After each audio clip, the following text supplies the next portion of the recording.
Morning. Just going to recap you on week commencing the 17th of the 6th. So this was the week that we started the work on painting the outside of Knutsford services, just on one wall, just to tighten with some like multi-tonal brand colours.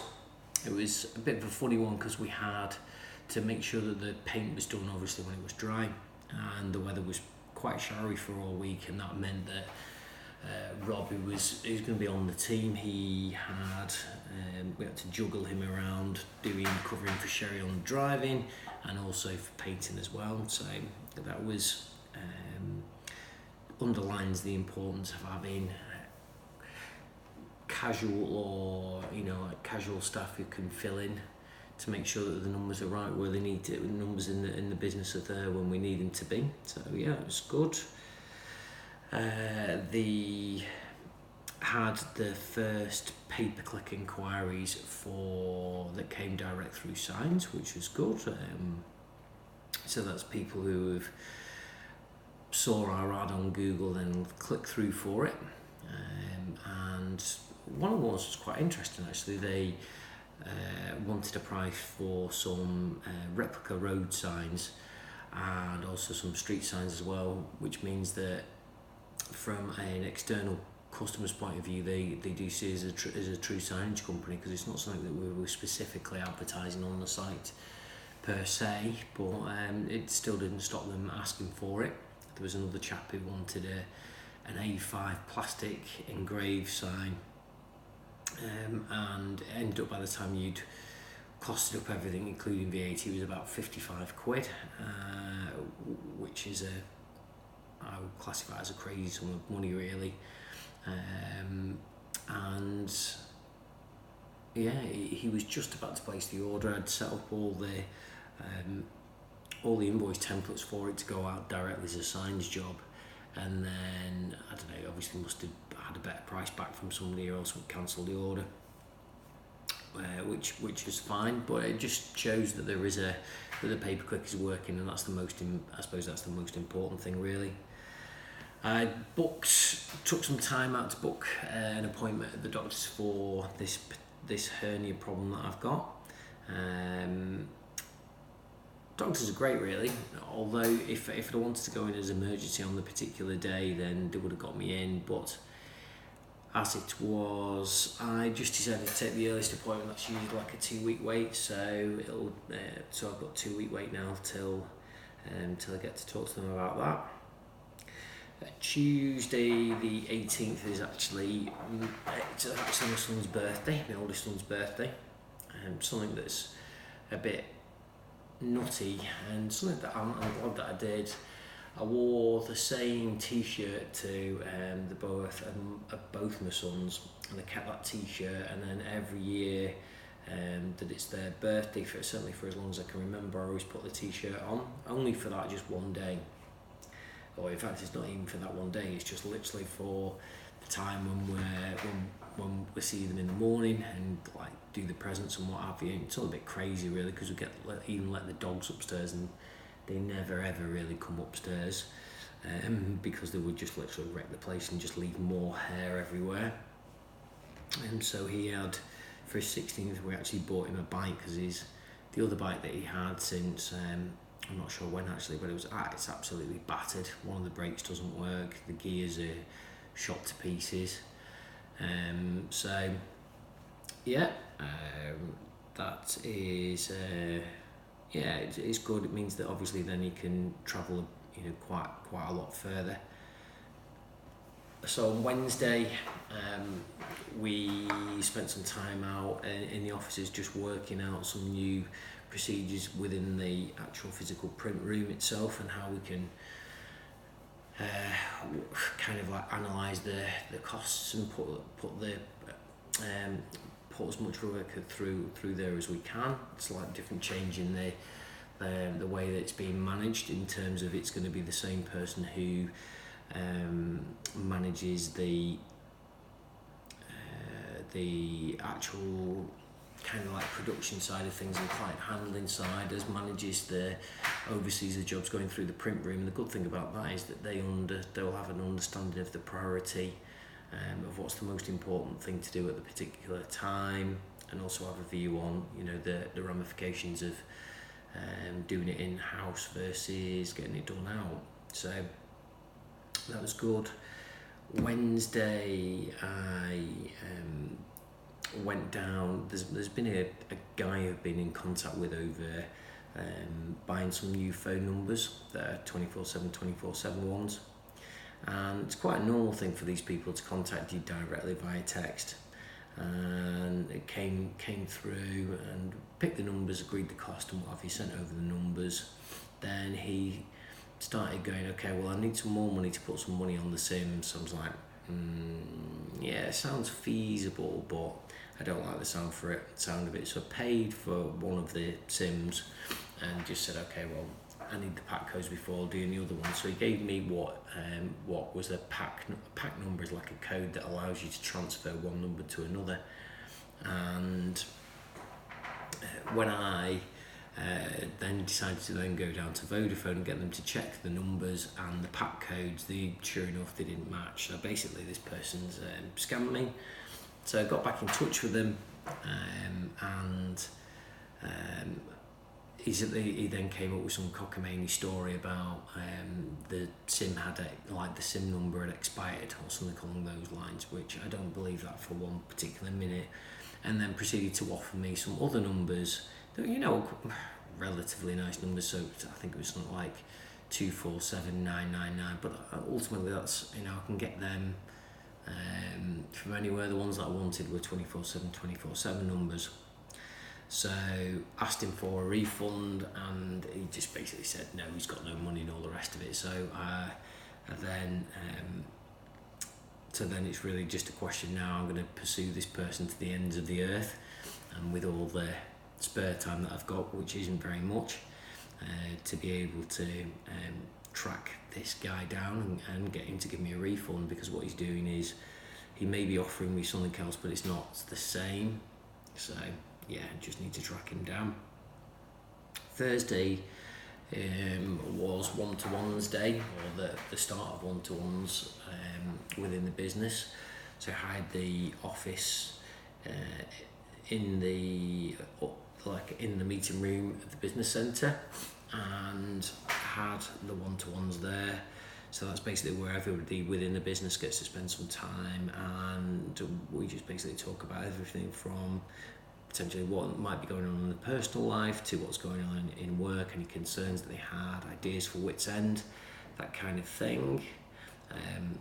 Wen's been busy all this week at home, by the way, just packing up and removing more and more fixtures and fittings and dressing from around the house.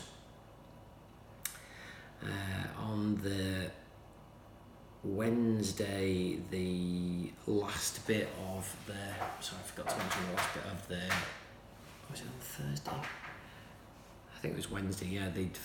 By Wednesday night, they'd finished the Knutsford job, and I have to say it looks absolutely amazing. I'd be quite surprised if it's such a visible part of Knutsford South there, and Knutsford's obviously quite one that's on the way, you know, it's on the, like M6 is a major way from north to south. I think more and more people will actually physically see it, and yeah, looks really good.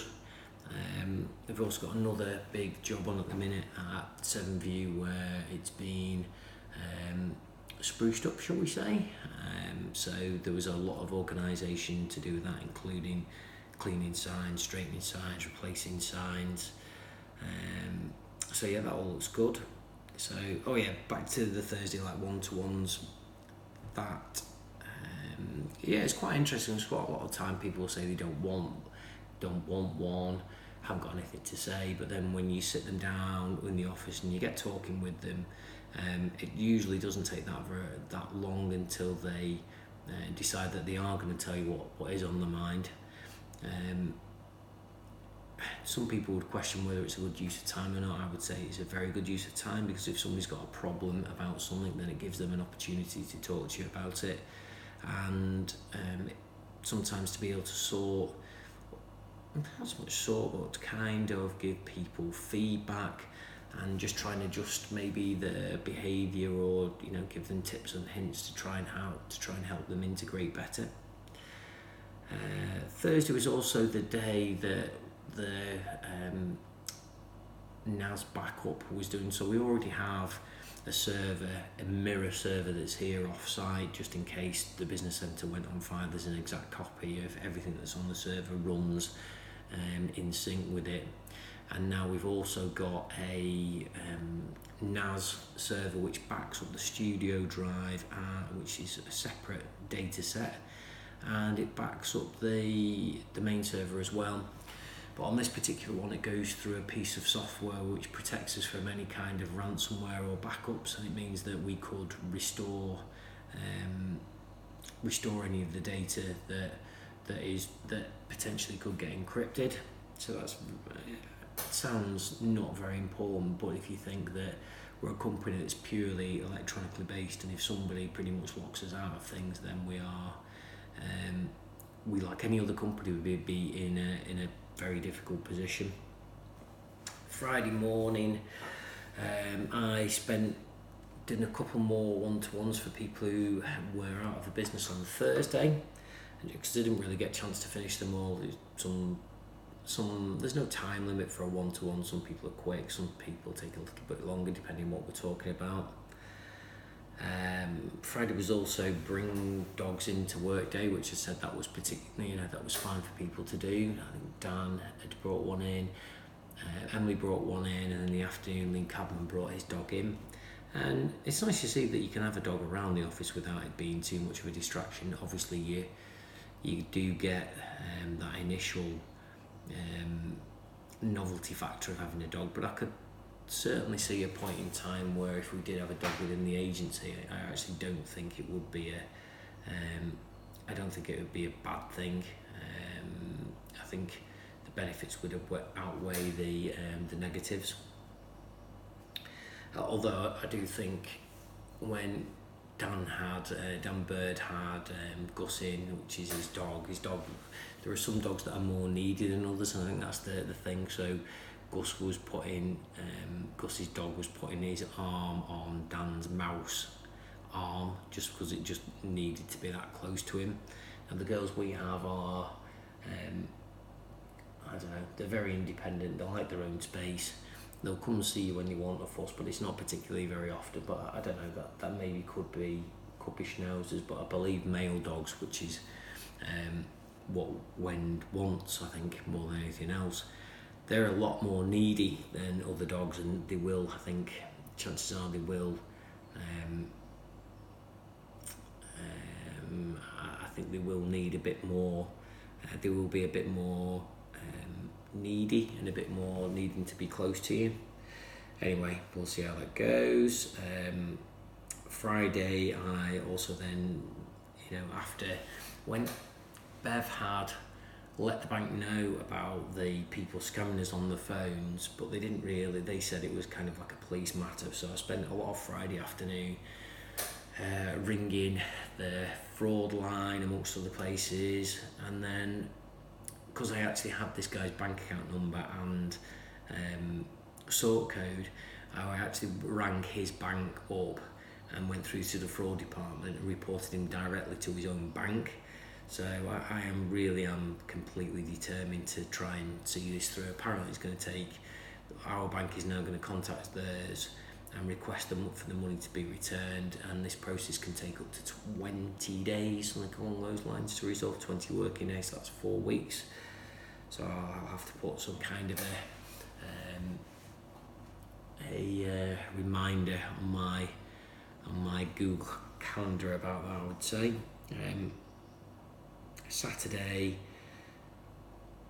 was spent, when went to party at the lake. Quite a few other people, I think Elliot and Dan went to party at the lake as well. It's a big, as it says, there's a big party down at Pickmere Lake where I think they have like a music event, that kind of thing. During the day, there was a certain select number of us. There's myself, Bev, Wend, myself, Rob, and our IT, our external IT support. Went to Witend just to kind of review the offices in terms of the work that would need doing before we moved in. So it was definitely worthwhile. I think we stayed there maybe about 2.5 hours.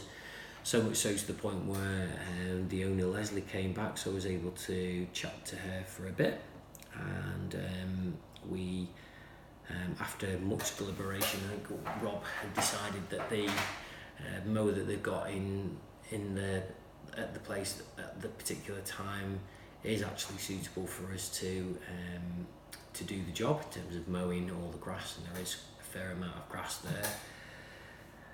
And then so when I was out on Saturday night, I stayed in, did a bit of work, packed up the van I was going to the car boot sale the following day, so I packed up the van. That actually takes a load of time. Loaded up as much stuff as I could, bikes, pretty much got myself another whole van full of stuff, including some of the dressing that Wendy decided wasn't going to be used at Witend. And then on the Sunday, I was up at